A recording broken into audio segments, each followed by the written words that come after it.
The beauty about doing this one is that we've already actually kind of done it. So X and Y axis, we're going to be able to fly through. Oh, sorry, X and Y intercepts. So graph 1, this bad boy. Where does it cross the X axis, Matthew? -3, comma 0. Go get some paper towel. What'd you spell? A lot. What did you spell? What did you spell? Hurry up. Get it. Whatever it was a long. Could be so bad. Graph. Thanks, Forrest. Graph 2, where does it cross the x-axis, Weston? Graph 2, this one.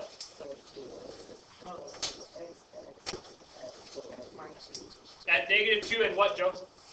3. So this one's got 2 x-intercepts. -2 and 0 and 3 and 0. Where does graph 3 cross the x-axis? Johnny, give me 1 point. This one cross here, this one cross here and here. Where's the third graph cross the x-axis? 4. Yep. At 4, so that's one of them. 4 and 0. Where's the other point on it, Kendall? -4. Yeah. And this is what I tried to get to show you guys that is, what do all of these points have in common? They're all x-intercepts, meaning that they all cross the x-axis. What's the thing in common, Joe? I heard you say it. Oh, they're all 0. The y value is all 0. So that tells us a lot of things. So it's all 0.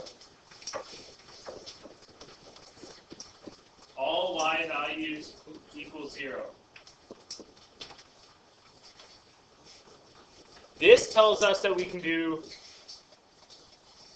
x-intercepts algebraically. Let's look down at B. I'm going to show you algebraically on in the next part of this. Y-axis. Graph 1. Where does it cross the y-axis, Dawson, down?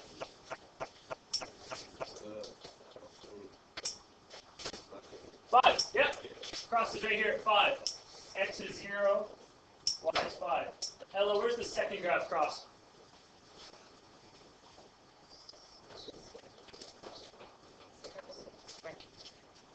0, 6. Yep, up here.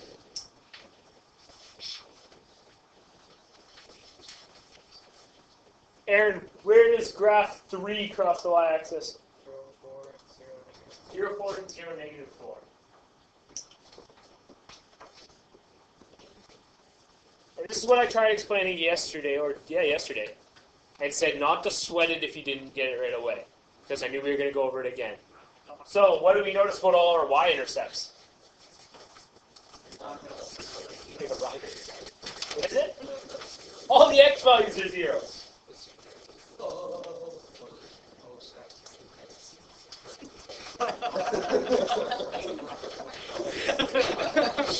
Just gonna listen up later.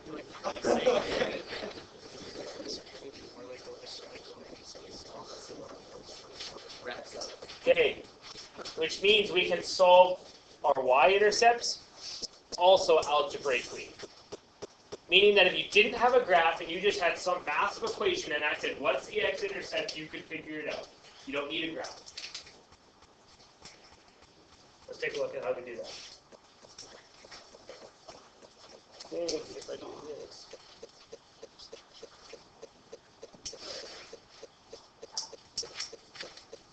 Oh, why did you do this? Okay. The x-intercept of a graph is the points where the graph intersects the x-axis. The y-coordinate is always 0. He's trying to move himself from a negative word. Smart man. Yeah, I was smart. The y-intercept of a graph, the x value is equal to 0. So, here's an equation. That's actually the equation of graph number 1. What I want you to do is try to determine the x and the y intercepts algebraically. So, if we are looking for, let's do the x-intercept first. Here we go. I'll back up.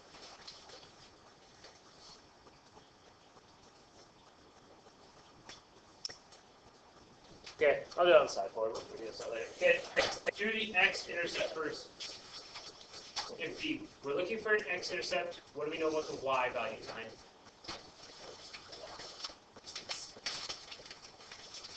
Looking for the x-intercept, what do we know about the y value? It's equal to 0. Yeah. So, we're looking for the x-intercept. Just take your equation, this one, and set y equal to 0. So, you would become 3 times 0 is equal to 5x plus 15. The hardest part a lot of you guys are going to have with this unit isn't going to be the concepts of x-intercepts, y-intercepts, all that mumbo-jumbo. Reading graphs, going to be easy for you. That is going to be the hardest part that you guys have. So, the actual algebra and figuring things out algebraically. What's anything times 0? 0 is equal to 5x plus 15. I have to solve for x. To solve for x, you have to subtract 15 from both sides. So it becomes negative 15 on this side is equal to 5x. To get just the x by itself, you have to divide both sides by 5. Negative 15 divided by 5 is equal to x, making x equal to, what was it, Johnny? X equal to negative 3 would be your answer. Yes, Austin? Since it's like twice times 0, you don't have to worry about that. No, pretty much not. So anytime something's touching a y, it just all becomes 0, right? But you're going to see some more, so it could have been 3x plus 2. So plus 2 would still be there, right? Oh. Yeah. Good question. You're going to get tests on that. I'm going to give you graphs, and it's going to say, what's the x-intercept? And you can look at the graph and be like, oh, 3. And then it's going to give you one that there's no way you're going to graph it, and it's going to say, what's the x-intercept? And you're going to have to write it out. Y-intercept. What do we know about the y-intercept, Matthew? What do we know about the y-intercept? X equals 0. So how do you think we find the y-intercept, Taylor? Yeah. Yeah, that's so where it touches the vertical, right? But we have to do it algebraically now. So what do you think we do if we know x is equal to 0? Yeah, that would give us something different. What you do is you take your equation and you set x equal to 0. So to find the x-intercept, we make y 0. To find the y-intercept, we make x 0. So it's 3y equal to 5 times 0 plus 15. And then you just do the same thing. So 3y equal to 15. Because that 5 times 0 canceled out. How do you find that last y? Leo. Divide both sides by 3. So y is equal to 15 divided by 3. Y equals 5.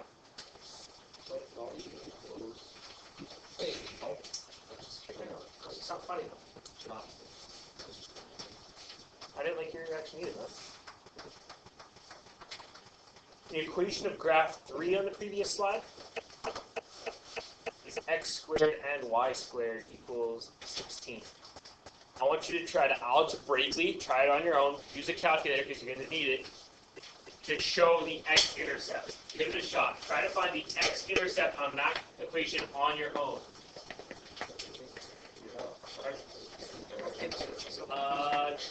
give you an extra shot. I don't get this. I get caught. Give it a shot. If you get stuck, ask her. And if she gets stuck, ask me. He doesn't know. Okay, and then if you're all stuck, we're going to do it together. I'm right now. Do it. Ask him. Help now. The beauty of you guys sitting in partners like this is that you're going to be able to help each other when you get stuck. So you know this is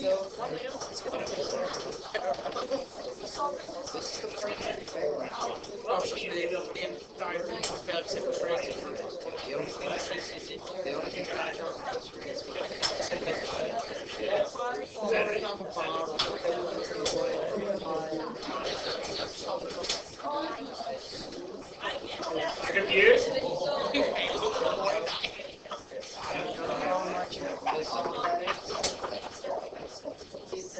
Alright, okay. Let's back up here. Let's try it together. There's a lot of confusion, I think, still.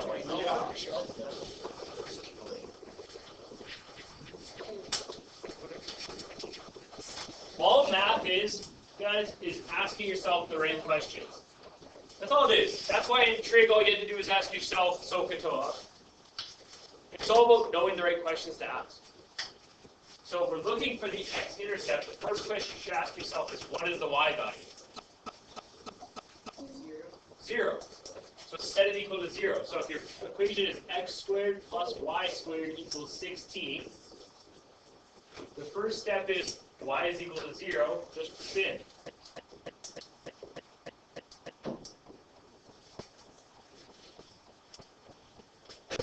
It's just going to get rid of itself. So the y is now just gone.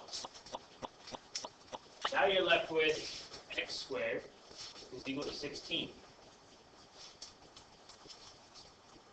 But we don't want x squared.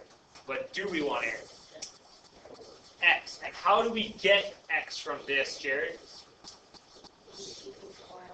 Put it away. Fine after.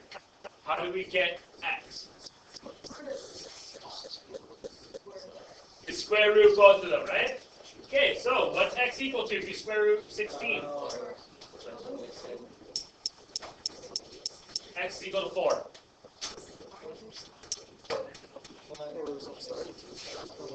Okay. If you have a question, you gotta put your hand up. You can't all just blurt out questions. It's not how this is gonna work. Does anybody have any questions on how we did that? Josh? Okay. Y-intercept. What's the question you gotta ask yourself for y-intercept? What's the x value? Yeah.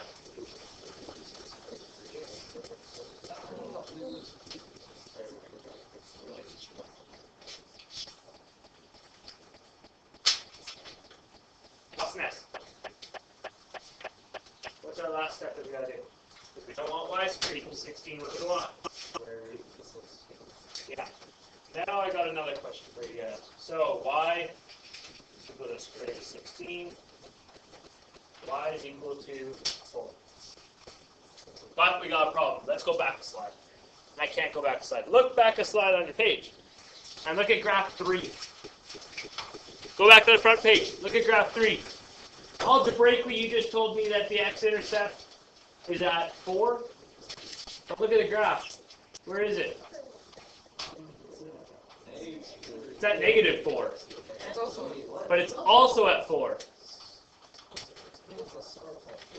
Yeah. But I just asked you to show me it algebraically and it didn't work out. Why didn't it work out? Why did Emma? Why is there 2 of them? It crosses twice on the axis, but why did we get it wrong algebraically? Does anybody know? Reagan? Pardon?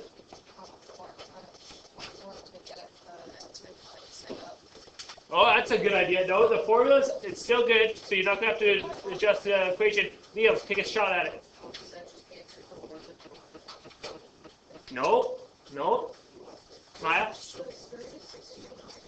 There you go. Square roots, guys, anytime you square root something, it gives you a positive and a negative value. Because what's negative 4 times negative 4? Positive 16. So anytime you square root something, your answer is positive, negative. So if you were to answer a question like this algebraically, your x-intercepts are positive and negative 4. Yeah. And then to give your final answer of anything algebraically, you've got to put it as an actual coordinate point. So you got to write it as the x-intercept up here is 4, 0, or negative 4, 0. So we calculated x is equal to positive or negative 4, and we know that y is equal to 0. So those are your two final answers. What would your final answers for the y-intercept be?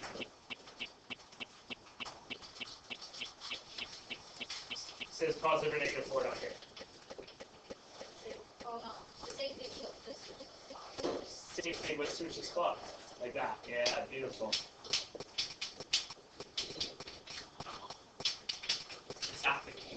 And on a test question, if you only provide me with one answer, you only get 50%. Right? So you got to get them both. If you square root something, you got to get them both. All right, flip it over to the next one.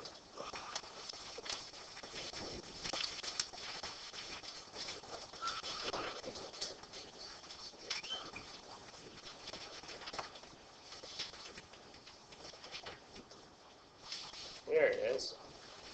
Okay.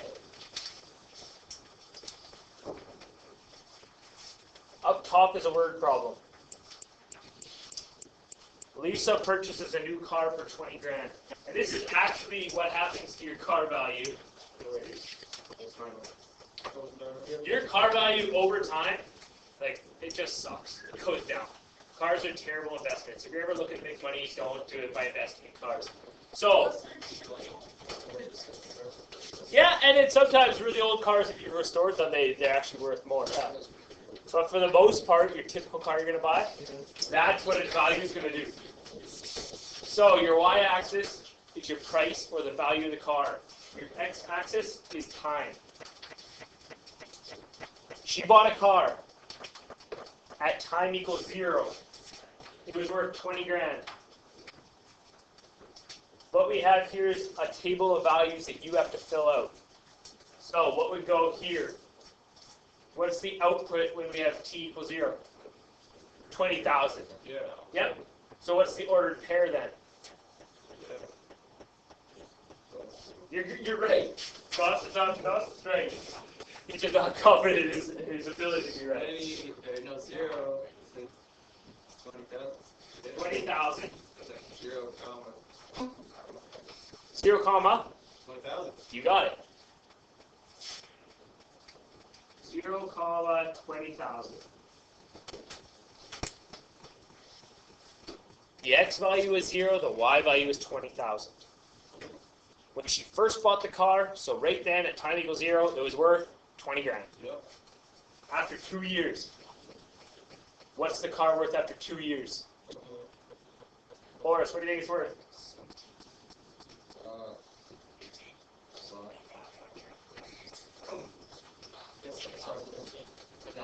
18,000. So look at 2. Go all the way up. It's about 17,500.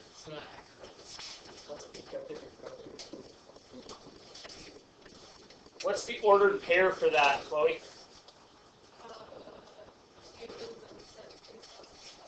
You got it. If you fill out the chart the rest of the way on your own, you'll see that 4 should be giving you a value of 15,000. The order pair being 4, comma 15,000, right, Dawson? Right? No, not you. You. Yeah, right. Maybe Kendall can help you. Yes. Yeah? Yeah. Pay attention. For 6, what was the value, Joni? Take a shot at it.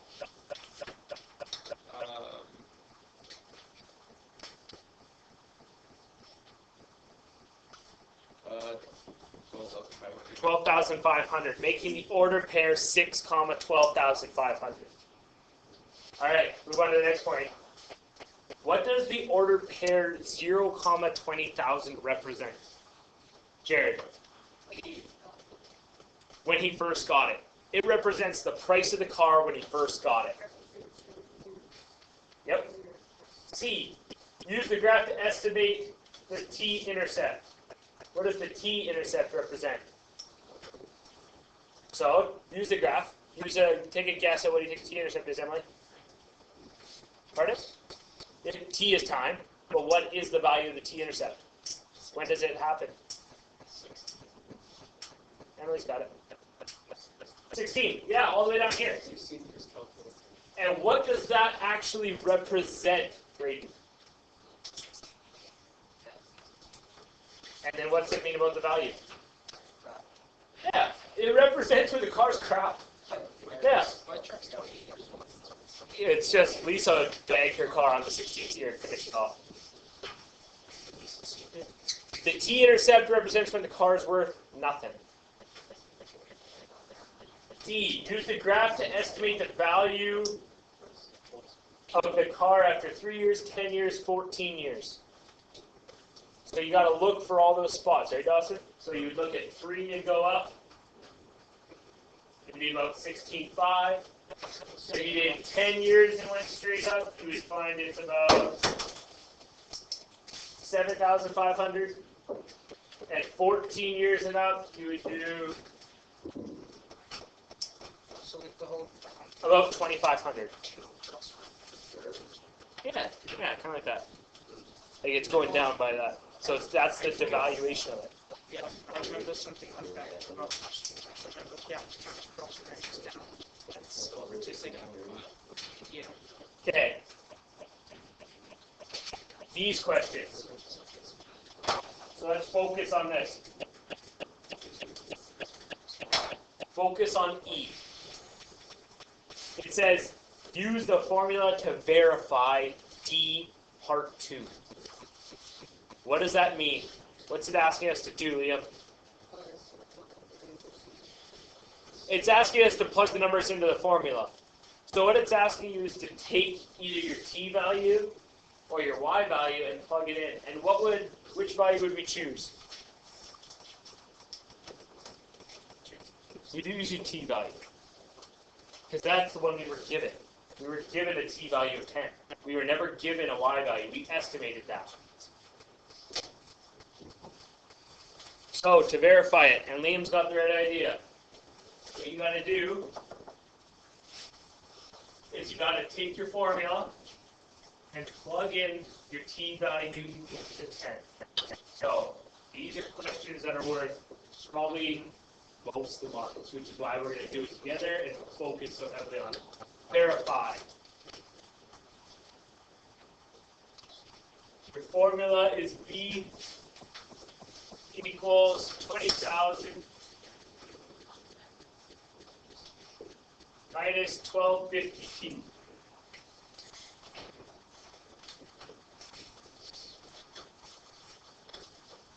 How do we verify this, Michael?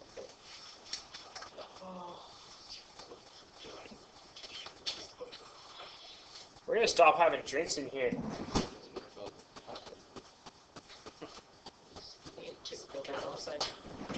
How do you do it, Michael?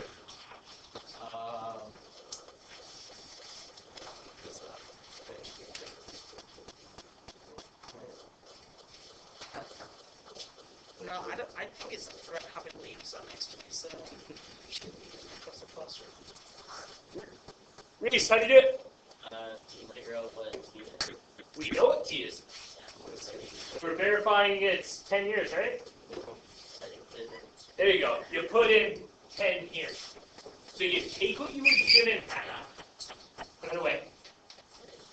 Next cell phone's mine. I don't care who it is. You take the T value and you plug it in. So you take what you're given and you plug it in. So V is equal to 20,000 minus 1250 times 10. And and you just have to do the algebra from there.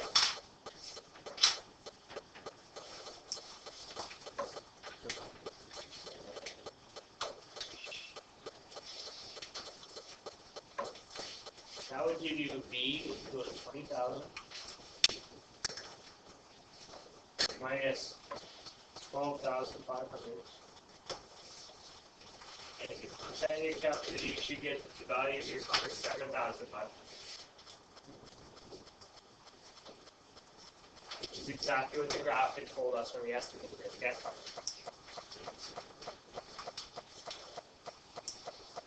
Pick 0 which one.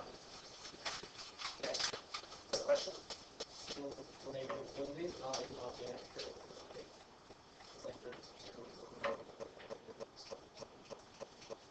No, this is like, this actually works in real life. Yeah, This is simplified. This is 15-year-old car with like 500,000. right. So the thing with these stats, so you got a good point, is that it's going to give you things over time on average. So it wouldn't work for every single case, right? It would work over average. Yeah, that's how car dealerships like make their money. They're not gonna, like, they don't look at your vehicle and go, oh, you kept it in immaculate condition, we're gonna up the price. No, they go, okay, you've had it for 7 years, it's worth crap all. Yeah. Sucks to be you. That's why it's realistic. That's why it's worth less. They don't care what you've done. They don't care if you've changed everything out of it and made it like brand new. They don't care. It's a 7-year-old car to them. They use these types of graphs to be like, that's what your car's worth. That's what we'll pay for it. Yeah. It's good for like somebody who's exchanging their car, and then the next person who gets that car, if they refurbished everything inside it, the person that's buying the car is getting a brand new car. Essentially, for a cheap deal. And my brother's responsible for like 7 grand, he had like 40,000 for it. When you buy cars and you buy from a dealership, so the actual like graph, buying a car from a dealership looks a lot more like this. So if that's T and that's price, and you bought it for this price right here, after like the first 30 seconds you own the car, it's worth about this much. So when you drive your car off the lot, it loses about 30% of its value. Right off the lot. That sucks. And then from that point, it does more of a that. Which sucks, but that's just the way it is. 30% might be, no, 30%. Yeah, and that's why car salesmen, that's why they make so much money. Any questions about x-intercepts, y-intercepts, and how we calculate and verify them? No? Perfect. How about your practice booklets? You guys can work on that. We don't got time to do the next lesson. Yes, sir.